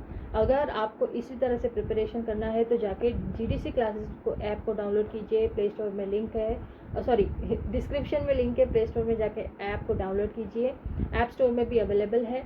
इसमें सारे जो फ्री ड्रग इंस्पेक्टर की एग्ज़ाम है उसका लुत्फ़ उठाइए, जाके फ्री इंस्पेक्टर के एग्ज़ाम दीजिए, देखिए आपकी कंपटीशन में आपका कॉम्पिटिटर कौन है। बहुत सारे फ्री टेस्ट अवेलेबल है। ड्रग इंस्पेक्टर की जो बुक्स है उसको ऑर्डर कीजिए, आपको कोई भी बुक्स चाहिए हो, कोई भी ड्रग इंस्पेक्टर की बुक, सारी बुक्स अवेलेबल है GDC ऐप पे। आप अगर आपको ये फार्मासिस्ट वाली बुक चाहिए हो तो ये भी GDC के ऐप पे अवेलेबल है, जाके देखिए। आप जब जाओगे ऐप खोलोगे तब आपको पता तो चलेगा कि क्या क्या चीज़ें हैं आपकी खुद के बेनिफिट के लिए। थोड़ा बहुत आपको अगर इन्वेस्ट करना पड़े तो उसको इन्वेस्ट कीजिए और आपका बेटर फ्यूचर बढ़ाइए, ठीक है। सो अब मिलेंगे आपको नेक्स्ट वीडियो में कुछ और पेपर डिस्कस करते हुए। So thank you so much, stay tuned to GDC classes. Thank you.